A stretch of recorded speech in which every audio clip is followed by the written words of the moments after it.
ഇറ്റലിയിലെ ഒരു കൊച്ചു ഗ്രാമത്തിൽ ജനിച്ച വിശുദ്ധ റീത്ത കുഞ്ഞുനാളിലെ തന്നെ വളരെ ഭക്തിയോടുകൂടെ ദൈവഭയത്തോടുകൂടെ വളർന്നു വന്നു.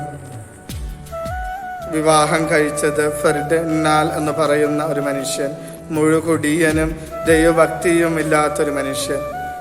ദീർഘനാളി മനുഷ്യന്റെ മാനസാന്തരത്തിന് വേണ്ടി റീത്ത പ്രാർത്ഥിച്ചു. അവസാന മനുഷ്യൻ മാനസാന്തരപ്പെടുത്ത് വലിയ വിശ്വാസത്തിലേക്ക് കടന്നു വന്നു. എന്നാൽ പെട്ടെന്നൊരു ദിവസം ഈ മനുഷ്യന്റെ പഴയ ശത്രുക്കളായിരുന്ന 2 പേര് ചേർന്ന് ഈ മനുഷ്യനെ ക്രൂരമായി മർദ്ദിച്ച് കൊന്നുകളഞ്ഞു.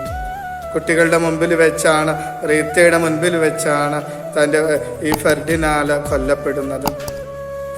മൃതസംസ്കാര കർമ്മങ്ങളൊക്കെ കഴിഞ്ഞ് റീത്ത തൻ്റെ 2 ആൺകുട്ടികളെയും ചേർത്ത് പിടിച്ച് കരയുമ്പോൾ ഈ കുഞ്ഞുമക്കള് റീത്തയോട് പറയുന്നുണ്ട്, അമ്മ കരയേണ്ട, ഞങ്ങൾ വലുതായി കഴിയുമ്പോൾ ഞങ്ങളുടെ അപ്പനെ ഈ കൊന്നുകളഞ്ഞവരോട് ഞങ്ങൾ പ്രതികാരം ചെയ്യും.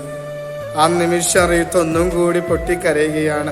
പിന്നെ മുട്ടുകുത്തി ദൈവത്തോട് പ്രാർത്ഥിച്ചു, കർത്താവേ, എൻ്റെ മക്കളുടെ ഉള്ളിൽ നിന്ന് ഈ വിദ്വേഷത്തെ നീ എടുത്തു മാറ്റണമേ.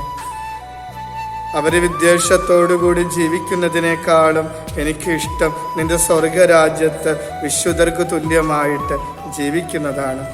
പ്രിയപ്പെട്ടവര്, ആ റീത്തയുടെ പ്രാർത്ഥന കേട്ട് പിന്നീട് ഈ മക്കളെ കർത്താവ് തൻ്റെ സന്നിധിയിലേക്ക് എടുക്കുന്നുണ്ട്. പലപ്പോഴും ഈ വിശുദ്ധരൊക്കെ തിരിച്ചറിഞ്ഞിട്ടുള്ളൊരു വലിയ സത്യമാണ്, ഈ ദേഷ്യങ്ങളും ഈ കോപങ്ങളുമൊക്കെ തങ്ങളുടെ ജീവിതത്തിൽ വരുത്തി വെക്കുന്നത് വലിയ നാശനഷ്ടങ്ങളാണ്. അതുകൊണ്ട് തന്നെയാണ് ഈശോ എപ്പോഴും നമ്മളോട് പറയുക, നിങ്ങൾ ക്ഷമിക്കുക.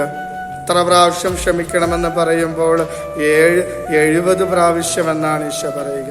അനന്തമായിട്ട് നമ്മൾ ക്ഷമിച്ചാൽ മാത്രമേ ദൈവത്തിൻ്റെ അനുഗ്രഹങ്ങൾ പോലും നമ്മൾക്ക് ലഭിക്കുകയുള്ളൂവെന്ന് കർത്താവിൻ്റെ വചനം നമ്മൾ ഉറപ്പ് പറയും.